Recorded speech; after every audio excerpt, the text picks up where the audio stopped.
100కు పైగా దీర్ఘకాలిక సమస్యలకు ఎటువంటి ఆపరేషన్ దుష్ప్రభావాలు లేకుండా హోమియోపతి చికిత్స.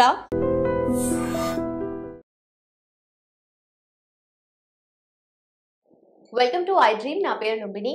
క్యాన్సర్ అంటేనే ప్రమాదకరం, అందులోనూ బ్రెయిన్ క్యాన్సర్ అంటే ఇంకా ప్రమాదకరం. మరి నయం అవుతుందా లేదా, ఎలాంటి టెస్టులు చేయించుకోవాలి, ఎలాంటి జాగ్రత్తలు తీసుకోవాలి, డిస్కస్ చేద్దాం. ఈ రోజు మనతో పాటు ఉన్నారు ప్రముఖ న్యూరో సర్జన్ డాక్టర్ రంగనాథన్ గారు. ఆయనతో మాట్లాడదాం. సార్ నమస్తే. సార్ నమస్తే సార్, బ్రెయిన్ క్యాన్సర్ గురించి నయం అవుతుందా లేదా అనేది ఒక క్వశ్చన్ మార్క్ అయితే ఉంది జనాల్లో. సో దాని గురించి ఏం చెప్తారు? బ్రెయిన్ క్యాన్సర్ నయం అవ్వదు అని ఎప్పటి నుంచో ఉంది న్యూస్. నేను ఇప్పటికి 43 సంవత్సరాలు న్యూరో సర్జరీ అనుభవంతో వందలాది బ్రెయిన్ క్యాన్సర్కి ఆపరేషన్ చేసి, అసలు నా ప్రకారం చాలా బాధాకరమైన సమస్య. ఎందుకంటే ఆపరేషన్ చేసే ముందే కొంతవరకు సిటీ స్కాన్లో కానీ ఎంఆర్ఐలో కానీ ప్రాబ్లం ఉందని చెప్పడం, క్యాన్సర్ కావచ్చు అని చెప్పడం, అక్కడ నుంచి కుటుంబ సభ్యులందరికీ గుండె గుబేలు అనిపిస్తుంది. ఎట్టి పరిస్థితిలో సంతోషకరమైన మాట కాదు. ఆపరేషన్ బ్రహ్మాండంగా అయిపోయింది, ఆపరేషన్ బాగా అయిపోతుంది. తర్వాత రిపోర్ట్ వస్తుంది, రిపోర్ట్ అదేనండి అనుకున్నది క్యాన్సర్ అండి, ఇంకా డబుల్ వ్యామి. తర్వాత రేడియేషన్ ఇస్తారు, ఏదో ఆశ, తర్వాతకి కీమోథెరపీ ఇస్తారు. ఇవన్నీ జరిగి కూడా మళ్ళీ 6 మాసాల తర్వాత కానీ ట్యూమర్ వస్తే ఎట్లా ఉంటుంది? ఎంత బాధాకరం. ఆ కుటుంబం వాళ్ళ డిపెండెన్స్ కానీ వాళ్ళకి కానీ అసలు చెప్పలేనంత బాధ. అందుకనే నా ప్రకారం ఏదైతే వార్త ఫ్లోరిడా హాస్పిటల్ అమెరికా నుంచి వచ్చిందో, అసలు ఇన్ని సంవత్సరాల అనుభవంలో చాలా సంతోషకరమైన వార్త అనిపించింది. ఏమిటా వార్త అంటే, అక్కడ 4 పేషెంట్లకి కొత్త వైద్య విధానం ఏదైతే చేసడం వల్ల పూర్తిగా ట్యూమర్ నయమైపోయిందట. క్యూర్. బ్రెయిన్ క్యాన్సర్కి ఇంతవరకు క్యూర్ అన్న మాట ఏ రోజున కూడా లేదు. ఎంత గొప్ప ఉద్దండు సర్జన్ చేసినా, ఏ హాస్పిటల్లో రేడియేషన్ ఇచ్చినా, కీమోథెరపీ ఇచ్చినా కూడా ఇది ఎట్లా సాధ్యమైంది అని చెప్పుకునే ముందు, నిజానికి బ్రెయిన్ క్యాన్సర్ దాని పేరు గ్లయోబ్లాస్టోమా మల్టీఫార్మ్. అంటే అది పేరే చాలా భయంగా అనిపిస్తుంది. గ్లయో అంటే మెదడులో ఉండే కణాలని గ్లయా అంటారు. బ్లాస్టోమా, బ్లాస్ట్ అంటే మామూలుగా అర్థం చేసుకుని బ్లాస్ట్ అయిపోయిందని అక్కడ అని, ఏదో ఒక ఇదైపోయింది, ఉత్ప్రేరణ పేలుడైపోయింది అని కదా. అంటే అందులో ఉండే కణాల సముదాయం తాలూకా అసలు చూస్తే పెథాలజిస్ట్కి భయం అనిపిస్తుంది అనమాట. మల్టీఫార్మ్, 3 రకరకాల కణాలు. ఒక దగ్గర అక్కడ రక్తం హెమరేజ్ అంటారు, ఒక దగ్గర నెక్రోసిస్ ఉంటుంది, ఒక దగ్గర రక్తనాళాల తాలూకా అమరిక చాలా మారుతూ ఉంటుంది, ఎండోథీలియల్ ప్రాలిఫరేషన్ ఇలాగా ఉంటుంది ఈ గ్లోబ్లాస్టోమా మల్టీఫార్మ్. ఇన్ని రకాల వైద్యం చేసి కూడా ఇంతవరకు ఉన్న పద్ధతిలో 5 నెలల నుంచి 15 నెలలండి అంతే. 5 సంవత్సరాల సర్వైవల్ ఎంత అండి తెలుసా? చాలా తక్కువ, 2%. అంటే ఎంత ప్రమాదకరం. కొన్ని చోట్ల 5% అని చెప్తున్నారు. అంటే శరీరంలోనే 5 సంవత్సరాలు ఉండేటువంటి లైఫ్ సర్వైవ్ ఉండే శాతం ఉండేవాళ్ళు, ఏదైతే 5 నుంచి 10% ఉండేవాళ్ళు ఎంత, ఎన్ని క్యాన్సర్ తెలుసండి? 3. ఒకటి బ్రెయిన్లో వచ్చిన క్యాన్సర్, రెండోది లివర్లోనే, మూడోది ప్యాంక్రియాస్లో. ఎవరికైనా రొమ్ము క్యాన్సర్ వచ్చిందనుకోండి, సంవత్సరాలు అసలు మర్చిపోతారు వచ్చిందని ఎప్పుడు. అలాంటి రోజు శుభదినం ఎప్పుడు వస్తుంది బ్రెయిన్ క్యాన్సర్కి అని నేను నిజంగా అనుకునేవాడు. ఈ కార్యక్రమం చేసే ముందు ఒక బ్రెయిన్ క్యాన్సర్కి ఒక యంగ్ పర్సన్కి ఎప్పుడు 21 సంవత్సరం క్రితం చేస్తే వాళ్ళ తండ్రి గారితో మాట్లాడాను. ఆయన చెప్పాడు, 20 సంవత్సరాలు బతికాడు సార్, ఈ మధ్యన జరిగిపోయాడు. అంటే 20 సంవత్సరాలు, ఎందుకంటే అతను యంగ్ ఫెలో కాబట్టి. అలాగే ఇంకొకటి, మరి ఒక డాక్టర్ గారికి ఆపరేట్ చేశాను ఎప్పుడో, నేను నిజాంస్లో ఉండగా. ఆయన దగ్గర 18 సంవత్సరాలు బతికాడు. ఒక బ్యాంక్ ఆఫీసర్కి అప్పుడే చేశాను. అయితే వీళ్ళందరూ కూడా ఏమిటంటే, పేరుకు నిజంగా బ్రెయిన్ క్యాన్సర్ వచ్చినా కానీ చిన్న వయసు వాళ్ళు. బ్రెయిన్ క్యాన్సర్ జనరల్గా ఏమిటి, 50 పైబడిన వాళ్ళు వస్తుంది, 75 వరకు దాని తాలూకు కుదురుతూ ఉంటుంది. మళ్ళీ ఎందుకు విచిత్రం ఏమిటి, 80 తర్వాత మళ్ళీ తగ్గిపోతుంది. అందుకని చిన్నపిల్లలు, తక్కువ వయసులో వాళ్ళు, పిన్న వయసులో వాళ్ళకి రాదని కాదు కానీ వస్తే ఒక విధంగా అదృష్టం. వాళ్ళలో ఫలితం, రికవరీ, 5 సంవత్సరాలు బతికుండడం, చక్కగా ఆరోగ్యంగా ఉండడం అది ఎక్కువ. ఈ ఫ్లోరిడా స్టడీ గురించి వచ్చినట్టయితే అసలు చాలా అద్భుతమైన స్టడీ అని చెప్పాలి. ఏమిటా స్టడీ అంటే, ఒక రకమైన mRNA వ్యాక్సిన్ ఇచ్చారు. mRNA వ్యాక్సిన్ అంటే అందరికీ తెలుసు, కోవిడ్ టైంలో ప్రస్తుత ఎవరైతే అమెరికా రాష్ట్రపతి ఉన్నాడు మహానుభావుడు, అప్పుడు అది తీసుకున్నాడు. ఆ తర్వాత కూడా కొంతమంది మిగతా వాళ్ళు వాడడం జరిగింది. ఆ వ్యాక్సిన్ ఇవ్వడం జరిగింది. వ్యాక్సిన్ ఇచ్చిన తర్వాత ఒక రకం మందు ఇచ్చారు. దానివలన అసలు ఈ 9 పేషెంట్లలో మటుమాయమైపోయిందట క్యాన్సర్. ఓకే. ఇది ఎప్పుడు కూడా జరగలేదు. అంటే వాళ్ళు ఎక్స్పెక్ట్ చేసింది ఏదైతే మనం అనుకున్నామో 15 నెలల్లో 10 నెలల్లో కంటే ఎక్కువ సంవత్సరాలు బతికారు వాళ్ళు. ఓకే. అసలు ఎవరైతే ఫలితం చేశారో ముందు ఈ ఎలుకల్లో చేసి దాని తాలూకా ట్యూమర్కి అలాగ మంచి ఫలితం బాగుందని మనుషులకు ట్రయల్ ఇవ్వడం మొదలుపెట్టారు. ఫేజ్ 1 అది. ఓకే. అందులో 4 వైద్యం చేశారు. ఇప్పుడు ఈ ఫలితాలు చూసి ఇంకొక 24 మందికి ఇప్పుడు మళ్ళీ ఆల్రెడీ సెకండ్ ఫేజ్లో ఇది అయ్యారు, నమోదయ్యారు. సో ఆ ఫలితం ఎలా ఉంటుందో చూడాలి. ఇది చాలా ఇంట్రెస్టింగ్గా నాకు కూడా అనిపించింది. చాలా సైంటిఫిక్గా కూడా ఉంది. ఇప్పుడు ఈ వ్యాక్సిన్ అన్నది ఇచ్చారు. వ్యాక్సిన్ ఏదో సెపరేట్గా బ్రెయిన్ క్యాన్సర్ కోసం ఇచ్చిన వ్యాక్సిన్ కాదండి. ఓకే. మామూలుగా ఇచ్చినటువంటి ఏదైతే వ్యాక్సినే అంటే ఇమ్యూనో వ్యవస్థ, శరీరంలో ఏదైతే ఉంటుందో ఇమ్యూనో వ్యవస్థ, దానిని ఇమ్యూన్ సిస్టమ్ అంటాం, రోగ నిరోధక వ్యవస్థ, దానిని ఉత్ప్రేరకం చేయడం, స్టిమ్యులేట్ చేయడం ఫస్ట్ స్టెప్. అంటే ఏమిటి, ఇప్పుడు ప్రధానమంత్రి వస్తున్నారు, ఇప్పుడు ప్రెసిడెంట్ వస్తున్నారు, ముందు వాళ్ళ సెక్యూరిటీ వాళ్ళంతా వచ్చి అంతా రెడీ చేస్తారు, అంతా బాగుంది, సన్నద్ధం చేస్తారు. అలా ప్రైమింగ్ అప్ అంటాం. అంటే ఇమ్యూనో వ్యవస్థని సన్నిద్ధం చేస్తుంది ఈ వ్యాక్సిన్. ఇప్పుడు కోవిడ్ వ్యాక్సిన్ దీనికి తేడా మీరు అడగండి. కోవిడ్ వ్యాక్సిన్ అంటే అక్కడ ఉండే ప్రోటీన్ని అది వెళ్ళి అటాక్ చేసింది, అది దాని ఫలితం అప్పుడు బాగుంది. ఈ వ్యాక్సిన్ అలా కాదు, అసలు ప్రోటీన్ అటాకే చేయటం లేదండి, సరిగదా ఆ వ్యవస్థను స్టిమ్యులేట్ చేస్తుంది. ఎప్పుడైతే ఇలాగ సన్నద్ధం చేసి వ్యాక్సిన్ కానీ ఇమ్యూనో సిస్టమ్ ఉంటే అప్పుడు ఒక మందు బయట ఇంకో వెళ్తుంది. బట్ సార్ క్యాన్సర్ అంటే ఇప్పుడు ట్రీట్ చేస్తారు కదా, మళ్ళీ రిపీట్ అవుతుంది కదా, ట్యూమర్ మళ్ళీ డెవలప్ అయ్యే ఛాన్సెస్ ఉంటాయి కదా, సో ఆ ఛాన్స్ కూడా లేదంటారా? ఇది అదే మామూలుగా ఏంటంటే వచ్చిన ట్యూమర్ వచ్చినంత మాత్రాన్ని సర్జరీ చేయకుండా అది చేయటం కాదు, తర్వాత రాకుండా ఉండడానికి చర్యలు. ఇప్పుడు మీరు మంచి ప్రశ్న అడిగారు. ఇంతవరకు ఇప్పుడు ఈ క్యాన్సర్ బ్రెయిన్ క్యాన్సర్ వచ్చింది అనుకోండి, ఏంటి వైద్యం ఉంది? సర్జరీ. ఇందా చెప్పాను, సర్జరీ చేసి ఎంత పెద్దదైనా కానీ ఎంతవరకు తీయగలేదు అంతవరకు తీయాలి అని ఒక శాస్త్రం. తర్వాత దానికి బయాప్సీ రిపోర్ట్ పంపించిన, బయాప్సీని బట్టి దానికి రేడియేషన్ ఉంటుంది. మేము మామూలుగా పాతకాలంలో ఏం చెప్పేవాళ్ళంటే 80 నుంచి 85% సర్జరీ చేయడం వల్ల ఫలితం ఉంటుంది, మిగతా 15-20% రేడియేషన్ అండి. సో రేడియేషన్ ఇచ్చేవాళ్ళు. ఆ తర్వాత కీమోథెరపీ అని ఒకటి వచ్చింది, టెమోజోలమైడ్ అని ఒక మందు. ఎలాగ సైన్స్ మారుతుంది, నిరంతర ప్రవాహం. అలాగే ఇప్పుడు దానికోసం ఇమ్యూనోథెరపీ అని వచ్చింది. ఇవన్నీ చేస్తూనే ఉన్నారు. ఈ దీనిలో ఏమిటంటే మిగతా ఇమ్యూనోథెరపీ దాంట్లకి ఇంతకుముందు ఇచ్చారా లేదా డాక్టర్ గారు మీరు అడగవచ్చు, ఇస్తున్నారు. ఎలా ఇమ్యూనోథెరపీ పాతది, శరీరంలో ఉండే రకరకాల క్యాన్సర్కి సంబంధించిన ప్రోటీన్లకి దాని మీద పనిచేసేటువంటి ఒక పద్ధతి లేదు. ఆ ఒక్క పేషెంట్కి ట్యూమర్కి ఆ కెనాలని ఏదో ల్యాబ్లో చేసి దానికి వ్యాక్సిన్ తయారు చేసి ఇచ్చే పద్ధతి ఇంతవరకు జరుగుతూ ఉంది. దానివల్ల అంత గొప్ప గణనీయమైన ఫలితాలు లేవు. ఇక్కడ చేసింది ఏంటంటే 2 స్టెప్, దాన్నే 1-2 పంచ్. పంచ్ అంటే పిడిగుద్దులు, గుద్దడం అనమాట. ట్యూమర్ని నిజంగా అలా గుద్దు పడేశారు. సో మొదటి స్టెప్లో మనం ఏదైతే చెప్పుకున్నాం, వ్యాక్సిన్ ఇవ్వడం వల్ల ఇమ్యూనో వ్యవస్థని సన్నద్ధం చేస్తూ ఉంటుంది. అంతేకాదు, అంతవరకు సుప్తావస్థలో ఉండేటువంటి ఇమ్యూనో వ్యవస్థ, చల్లగా ఐస్ కోల్డ్గా ఉన్నటువంటి వ్యవస్థ ఈ వ్యాక్సిన్ ఇవ్వడం వల్ల స్టిమ్యులేట్ అవుతుంది. అంటే రెడ్ హాట్ అయిపోతుందట, ఎప్పుడు ఎవరు వస్తారు కొట్లాడాలన్నట్టు. ఆ టైంలో ప్రవేశిస్తుంది ఒక మందు, దాని పేరు ఇమ్యూన్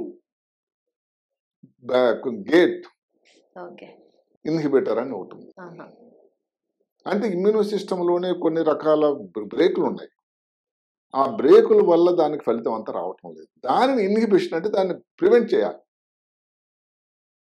చూసారా, ఆ మందులు ఇప్పుడు ప్రపంచంలో చాలా రకాల మందులు ఉన్నాయి.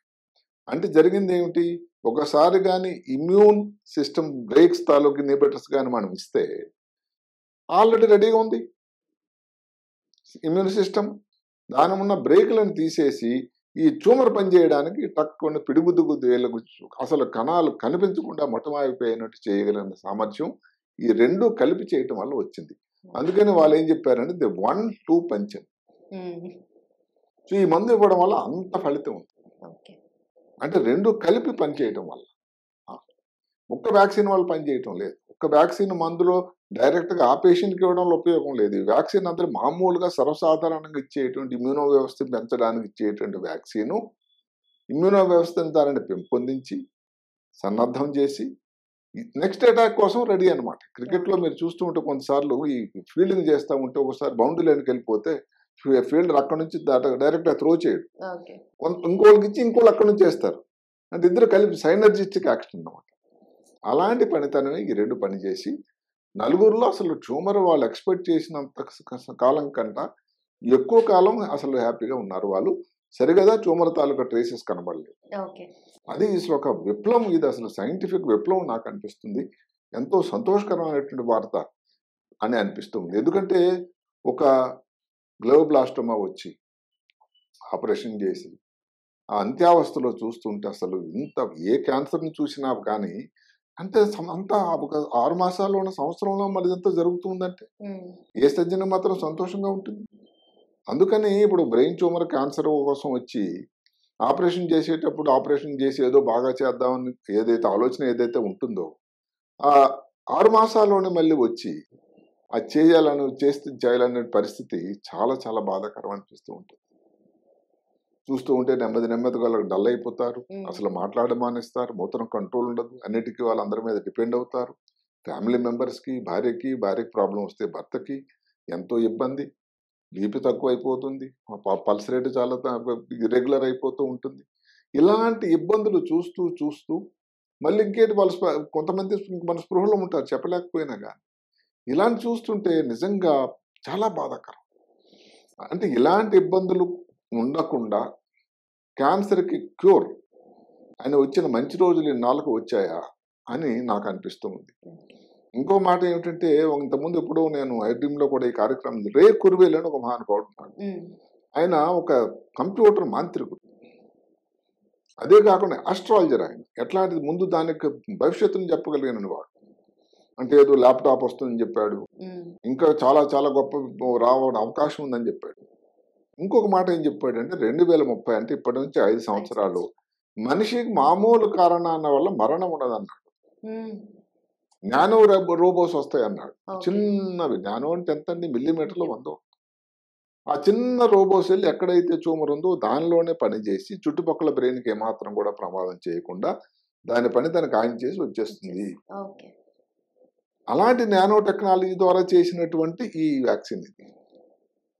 సో నానో టెక్నాలజీ ద్వారా mRNA వ్యాక్సిన్ మెదడు లోపలికి వెళ్ళి శరీరం లోపలికి వెళ్ళి ఆ వ్యవస్థను అందరిని కూడా సన్నద్ధం చేసి ఇంత అగ్రెసివ్ ట్యూమర్, అంటే చాలా దూకుడు ఉండేటువంటి ట్యూమర్ ఇది గ్లోబ్లాస్టోమా మల్టిఫార్మ్. అలాంటి దానిని వీక్ చేసేసి అప్పుడు ఈ ఏదైతే ఉన్నాయో ఇమ్యూన్ గేట్ ఇన్హిబిటర్స్ని పంపించినట్టయితే అసలు దానికంటే మెచ్చుకోవడానికి ఇంకేముంది చెప్పండి. అందువల్ల ముందు ఏమిటంటే ఈ జనానికి, అంటే నేను అసలు బ్రెయిన్ ట్యూమర్ రావాలని, బ్రెయిన్ క్యాన్సర్ రావాలని కోరుకోకపోయినా ఎవరికైనా వస్తే మాత్రం ఇప్పుడు మంచి రోజులు వచ్చాయని చెప్పక తప్పదు. అదే కాకుండా ఇందాక చెప్పినట్టుగానే ఈ బ్రెయిన్ క్యాన్సర్ కూడా ఇంకా ఎన్నో పరిశోధనలు వస్తూ ఉన్నాయి. ఒకప్పుడులాగా కాదు. బ్రెయిన్ క్యాన్సర్లో జెనెటిక్ టెస్టింగ్ అని వచ్చింది. ఏమిటా జెనెటిక్ టెస్టింగ్? దానిలో ఏ రకం జీన్స్తో ఈ వ్యక్తికి ఉంది అని. ఆ జెనెటిక్ టెస్టింగ్ లో కానీ IH అంటే ఐసోసిట్రేట్ డిహైడ్రోజనేజ్ IDH మ్యూటేషన్ అంటే రూపాంతరం. ఈ మ్యూటేషన్ మాట మనం కోవిడ్ టైంలో వైరస్ మ్యూటేషన్ రూపాంతరం చెందింది, ఇదైంది, బుగమైక్రాన్ వచ్చింది అని చాలా పేర్లు విన్నాం. అలాగే జీన్ కానీ మ్యూటేషన్ రూపాంతరం చెందితే ఫలితాలు బ్రహ్మాండంగా ఉంటాయి. ఆ రకం ట్యూమర్ ఎవరికి వస్తుందండి? యంగ్ ఏజ్లో వస్తుంది. రేడియేషన్ ఎఫెక్ట్ దానిలో చాలా బాగుంటుంది, కీమోథెరపీ ఎఫెక్ట్ కూడా చాలా బాగుంటుంది. దానికి విరుద్ధంగా రెండో దానిని ఏమంటారంటే IDH వైల్డ్ టైప్ అంటారు జీన్. ఆ జీన్లో ఫలితాలు మాత్రం అంత బాగుంటాయి. అలాగే సెకండరీ గ్లయోబ్లాస్టోమా అన్నారు. అంటే మనం మామూలుగా మాట్లాడుతుంది బ్రెయిన్లో దానంతటదే గ్లయోబ్లాస్టోమా అంటే క్యాన్సర్ లాగా తయారయ్యే పద్ధతి. అది దాని రిజల్ట్ అంత బాగుండవు. సెకండరీ అని ఒకటి ఉంది. సెకండరీ అంటే ఏమిటి? అందులోపల మామూలు గ్లయోమా అంటే గ్లయల్ కణం నుంచి వచ్చిన ట్యూమరే, అంత ప్రమాదం కాకుండా సింపుల్ గ్లయోమా గ్రేడ్ 1, 2 ఉండి కొన్ని కారణాంతరాల వల్ల ట్యూమర్ క్యాన్సర్ అయితే వాటి రిజల్ట్స్ బాగుంటాయట. అంటే దాన్ని సెకండరీ గ్లయోబ్లాస్టోమా అంటారు, ప్రైమరీ కాదు. ప్రైమరీ అంటే మెదడు లోపల తయారైన ట్యూమరే ఇలాంటి ఇబ్బంది ఉండే ట్యూమర్. అందువల్ల ఇలాగ సైన్స్ మారుతూ ఉంది ఇప్పుడు. దానికి తోడు కీమోథెరపీ డ్రగ్స్ కూడా బాగానే వచ్చాయి. కానీ అన్నిటికంటే ముఖ్యమైనది మాత్రం వ్యాక్సిను, ఏవైతే ఉన్నాయో గేట్ ఇన్హిబిటర్స్ ఏవైతే ఉన్నాయో అవి చాలా చాలా ఉపయోగకరమైన పద్ధతి కాబోతుంది. అన్నిటికంటే అసలు విప్లవాత్మకమైన మార్పులు రాబోతున్నాయని నేను నమ్ముతూ ఉన్నాను. ఎందుకంటే ఇప్పుడు మాటకి ఇందాక చెప్పినట్టుగా నా 20 సంవత్సరాలు బతికిన యువకుడు అప్పటికే కానీ పద్ధతిగా ఉంటే ఇంకొక 20 సంవత్సరాలు బతికేవాడేమో. ఆ కుటుంబానికి ఎంత ముఖ్యం. నాన్నగారితో మాట్లాడితే డాక్టర్ గారు ఎంతో గుర్తుపెట్టుకుని మీరు ఫోన్ చేశారని సంతోషపడ్డా. మహబూబ్నగర్ ఫోన్ చేశాను తెల్లవారి. సో అట్లా అంటే అన్ని సంవత్సరాలు నాకున్న అనుభవంతో కూడా ఒక బ్రెయిన్ క్యాన్సర్ వచ్చిన వ్యక్తులు బతకడం అన్నది జరగలేదు. వాళ్ళకి స్టోరీ చెప్తారు. వచ్చి ఇబ్బంది కూడా వాళ్ళు ఫైటర్స్ వాళ్ళందరూ కూడా తెలుసు. వాళ్ళకి కూడా ఎక్కువ మందికి క్యాన్సర్ అని దేనికి నిశ్చయంగా ఉంటారు. నేను చేయగలను, నేను ఇంకా కొన్నాళ్ళు హ్యాపీగా ఉంటాను. ఆ డాక్టర్ ఎవరైతే ఉన్నాడు కొన్నాళ్ళు ఆయన ప్రాక్టీస్ చేశాడు. ఈ బ్యాంక్ ఆఫీసర్ ఎవరైతే ఉన్న తర్వాత అసలు మర్చిపోయాడు ఆపరేషన్ అయిందని. బ్యాంక్కి వెళ్ళి ఉద్యోగం చేయడం మొదలుపెట్టాడు. ఆ తర్వాత సరే మళ్ళీ వచ్చింది. అక్కడే ప్రాబ్లం. క్యాన్సర్ అన్నది అందులో బ్రెయిన్ క్యాన్సర్ అనేది 100% క్యూర్ అంటూ లేదు కాబట్టి ఇలాంటి ఇబ్బందులు. ఇప్పుడు ఈ క్యూర్ మాట నయం పూర్తిగా చేయలేనటువంటి మాట వచ్చిన తర్వాత ఇంకా మంచి రోజులు వచ్చాయని మనం చెప్పక తప్పదు. నాకు కూడా చాలా సంతోషం. ఎందుకంటే ఆపరేషన్ చేయడం అనేది సర్జన్ గా నా ఆలోచన ఎలా ఉంటుందంటే, ఒకటి వారికి ఉపయోగం చేయాలి, నయం చేయాలి. ఇప్పుడు ఇదే కానీ నాన్ క్యాన్సర్ ట్యూమర్స్ ఉన్నాయి చాలా. క్యాన్సర్ కానీ బ్రెయిన్ లో ఇవి చాలా ఉన్నాయి. పిచ్యూటరీ ట్యూమర్ అని ఉంటుంది, మెనింజోమా అని ఉంటుంది, సిపి యాంగిల్ ఎకోస్ట్ న్యూరోమా అని ఉంటుంది, ఎపెండమోమా అని ఉంటుంది, లేకపోతే ఇంకా ఇంకా చాలా ట్యూమర్స్ ఉన్నాయి. కానివి అవి చేస్తే 100% మంచి ఫలితాలు ఉన్నాయి. ఈ క్యాన్సర్ గ్లయోబ్లాస్టోమా కూడా శరీరంలో ఉండే మిగతా క్యాన్సర్ తో చూసుకుంటే 2% క్యాన్సర్. ఇది 2%. మిగతా ఇంకా అందరూ అనుకుంటా బ్రెయిన్ లో వచ్చిన వాళ్ళ క్యాన్సర్ అనేది. ఇది ఒక పోహ. బ్రెయిన్ లో వచ్చిన ట్యూమర్స్ అన్ని క్యాన్సర్ కావండి. ఇవి గ్లయోబ్లాస్టోమా అన్నది ఒక రకమైన క్యాన్సరు. దానికి ఇంతవరకు లేనటువంటి క్యూర్, నయము, పూర్తిగా సర్వ నిర్మూలన అనేటువంటి మాట లేనిది ఇప్పుడు వచ్చింది. కాబట్టి ఇంకొకసారి నలుగురికి అయినప్పుడు ఇంకో 100 మంది కావడానికి ఏముంది. అయితే ఇంకా దానికి నిరంతర ప్రగతి. దానికి మనకు తెలియదల్లా ఏమిటి, వ్యాక్సిన్ ఇచ్చిన ఎన్ని రోజులకి మందులు ఇవ్వాలి, 2 కల్పిస్తారు, ఇలాంటి కొన్ని వివరాలు ఇంకా మనకు తెలియాల్సి ఉన్నది. కానీ ఇప్పుడు ఉన్నటువంటి ఈ ఒక్క విషయం మాత్రం చాలా సంతోషంగా అందరూ పంచుకోవాల్సినటువంటి మంచి రోజు, మంచి సమాచారం నాకు అనిపిస్తుంది. నిజంగానే. అండ్ మన దగ్గర కూడా ఎవరైనా వచ్చినారంటే ఇప్పుడు నెక్స్ట్ చెప్పగలం. ఇది ఉంది, నీకు ఒక ఉంది. It's not the end of the road. అంటే ఇప్పుడు టనల్ వెలుస్తుంది, ఆ అవతల ఇంకో లైట్ ఉందనంటే ఎంత సంతోషంగా ఉంటుందండి. చీకటి అనిపిస్తుంది, ఆ వెళ్ళగానే బయటకు వెళ్తే మనకు వస్తుంది లైట్ అని ఓడినటువంటి మనిషికి ఉంటే సంతోషం. అంటే నాకు ఎవరికైనా ఈ ట్యూమర్ రావాలని కోరుకోకపోయినా వచ్చినా కూడా రేడియేషన్, కీమోథెరపీ కాకుండా అబ్బాయి ఇంకొక పద్ధతి ఉంది, ఆ పద్ధతి నువ్వు ప్రయత్నించగలిగితే ఇంకా బాగుందని అంటే, ఈ రోజు ఉన్నటువంటి ఆర్థిక వ్యవస్థలో భారతదేశం తాలూకా పరిస్థితి 3వ నంబర్లో ఉంది. ఎంతమంది ఫ్లోరిడా వెళ్ళి చేయించుకోలేరు చెప్పండి. అందువల్ల తప్పకుండా సైన్స్ ప్రగతి చాలా బాగుంది. ఇది కూడా చాలా మంచి పరిణామం అని నాకు అనిపిస్తుంది. Right. Sir, one life lesson what medicine has taught you. Whatever you can do without expecting. But I really believe మన పాజిటివ్ యాటిట్యూడ్ ఉంటేనే మనం ఏదైనా సాధించగలం. గట్ ని మనం కరెక్ట్ గా డీల్ చేసినట్లయితే అది మనకి పాజిటివ్ హార్మోన్స్ ని రిలీజ్ చేస్తుంది. షుగర్ వచ్చిన వాళ్ళ పరిస్థితి ఏంటి? పొట్ట దగ్గర పెరిగితే దాన్ని ఆండ్రాయిడ్ అంటారు. ఆండ్రాయిడ్ ఫోన్ కదా. అసలు థాట్స్ ఎందుకు వస్తాయి? బ్రెయిన్ డెడ్ అంటే దానికి ప్రపంచం అంతా కూడా కొన్ని నిర్దిష్టమైనటువంటి లక్షణాలు. మానసికంగా ధైర్యంగా ఉంటే క్యాన్సర్ జయించవచ్చు. You are a doctor for a cause sir. అంతే. వాళ్ళకి వచ్చిన ఆదాయం కాకుండా ఫ్రీ సర్వీస్ ఎంతమందికో చేస్తారు.